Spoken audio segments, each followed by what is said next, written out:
Mr. Speaker, sir, and the honorable members, I want to thank you for giving me the opportunity. I hope, Your Excellency, you have been advised by your lawyers that you are here to respond to specific issues. Yes. In the motion. I have my advice. And not to talk generally. I know. Yeah, so rules of relevance will still apply to you as they apply to all members.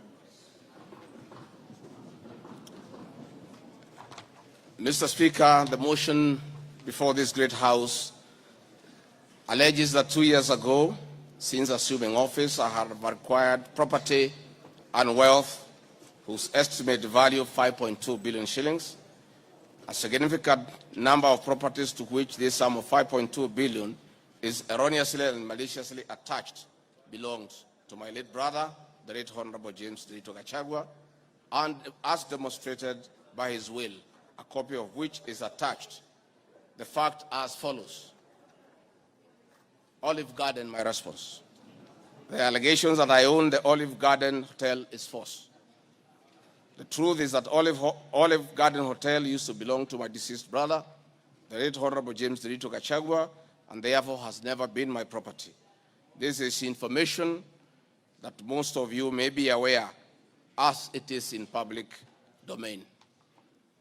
Upon his demise, my late brother left a will in which, in his recognition that I can take care of his family, he appointed me as one of the executors of his estate. In the said will, my late brother directed that the hotel should be sold, among other properties, and proceeds distributed as per the will. I'm also listed as a beneficiary together with other persons named therein. In accordance with these instructions, the hotel was sold by the executors to a third party. Owing to the above, I do not own the hotel and have never owned it contrary to acquisition in the motion. For the benefit of this august House and the general public, I have annexed to this response copies of the following supporting documents. My late brother's will, sale agreement dated 17th May 2023, an official search for Olive Garden Hotel Limited. Mr. Speaker, Vipingo Beach Resort, just as in Olive Garden above, this allegation is also false. Vipingo Beach Resort belongs to the estate of the late James Derito Gachagua. For the benefit of this House and the general public, I have attached annexed to this response copy of the official search for Vipingo Beach Resort Limited, confirming that the hotel is still in the name of my late brother's estate. Queen's Gate Service Apartment. The allegation is also false, as the property belonged to my late brother. Queen's Gate Service Apartments, registered in the name of Vipingo Beach Resort Limited, was sold to Cooperative Bank of Kenya Limited, Staff Retirement Benefits Scheme, as evidenced by the agreement for the dated 4th May 2022. And a transfer dated 5th October 2022, marked Annex RG6. Land parcel Ruguru, Kiamariga 2023 in Madeira East constituency, which have originally constructed a helicopter landing facility. My response is, I do confirm that I own the above referenced property, which is approximately 2.5 acres in size, and which I have planted napier grass for my dairy cows. I purchased the land in the year 2023 for 3.5 million from farm proceeds coming from my dairy farm. I have read through the motion, and there is no iota of evidence adduced of the impropriety in the way I acquired this small property. Finally, on this matter, I wish to confirm that there is no helicopter landing facility for this particular parcel on the motion. This part is also false. I attach a copy of the agreement for purchase of this property, marked Annexure RG7. 40 acres of land purchased in Kakuret within Kabraine in Nyeri County. My response. I confirm that I own a property, having bought it in 2015, a time when I was not a state officer. I had not even been elected as Member of Parliament from the Honorable Joroge Wainaina, Member of Parliament for Kenny, who is present in his house. Or I'm not sure whether he's present. Therefore, this property I purchased 10 years ago, and not 2 years ago, during my tenure as Deputy President, and as indicated in the motion, the allegation is false. I've read through the motion, and there is no iota of evidence adduced of any impropriety in the way I acquired this property. For the benefit of this August House and the general public, I have annexed to this response copy of the agreement for sale and purchase of this property marked as Annexure RG 8. 80 acres of land in Meru County. For the record, I wish to confirm that I do not own 80 acres of land in Meru. This allegation is false. However, in the spirit of full disclosure, I would like to confirm that I have purchased 29 acres of land in Meru, the land of my mother, which I bought on around 9 February 2024 through a loan granted to me by Solution Circle Limited, which I am a member.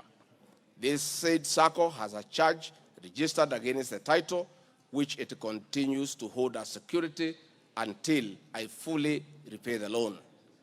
For the benefit of the August House and the general public, I have annexed to this response copies of the agreement of sale marked RG 9 and a letter dated 15 July 2024 from Solution Circle Limited confirming that they financed the purchase of the property marked Annexure RG 10. Dairy farm in Nyandarua County. My response is I do not have a dairy farm in Nyandarua County, therefore this allegation is false. The land in Nyandarua has no single animal. Companies. The motion alleges there are 22 companies owned by my family members and which have been used to massively launder money and conceal proceeds of crime, corruption, and benefit from influence peddling. My response is the mover of the motion has listed the 22 companies associated with me and has alleged that they have been used to massively launder money and conceal proceeds of crime, corruption, and benefit from influence peddling. I've carefully gone through the motion. Rigathi Gachagua Foundation, this is a foundation I incorporated in 2022, and I clarified that the foundation is a non-profit making entity with the sole objective of uplifting the lives of less privileged in society. This foundation therefore does not trade, and honorable members, you are aware that by law, a foundation cannot be used to trade.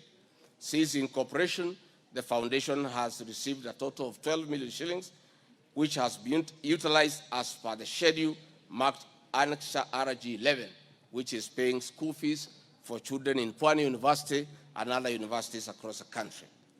Dorcas Rigathi Foundation, because she is not here to defend herself, this is a foundation founded by my wife, Pastor Dorcas, incorporated immediately we came into office as a non-profit making entity for the sole purpose of rehabilitation of drug addicts, widows, single mothers, and orphans.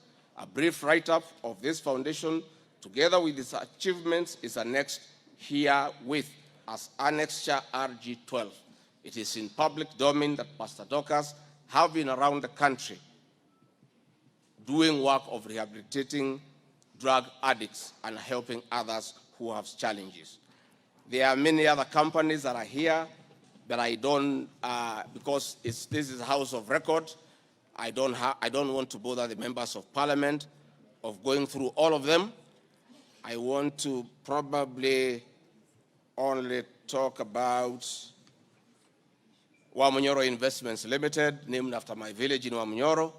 This company was incorporated 21 years ago before I became Deputy President, and it's a company that holds family property. Mr. Speaker, sir, I've been accused of exerting influence on officials in the Ministry of Lands to issue an allotment letter to Wamunyoro Investments Limited and using the fraudulently acquired documents in support of a court case. My response, Mr. Speaker, sir, and honorable members, I wish to confirm that Wamunyoro Investments Limited has never been issued with any letter of allotment for land in Embakasi. Wamunyoro Investments Limited purchased this land from a third party in the year 2012. The company's ownership of this property has been confirmed through two legal processes. One, a case was filed before the National Land Commission in the year 2016, adjudicated, and a determination was made that this property belongs to Amonyoro Investments Limited. That was long before I became the Deputy President of the Republic of Kenya. Again, a matter was filed in High Court, case ELC, case number E242 of 2022, which was filed before I became Deputy President. All the documents filed in support of this case were filed in court before I became Deputy President, and no documents have been filed by myself in court upon becoming Deputy President. This being the case, it is not true that I have used my office as Deputy President to manufacture documents filed in this matter. The High Court found that this land legally belongs to Amonyoro Investment Limited and issued the appropriate direction. This matter has since been challenged in the Court of Appeal. I invite any honorable member who may want to be enjoined in this case to have the liberty to do so.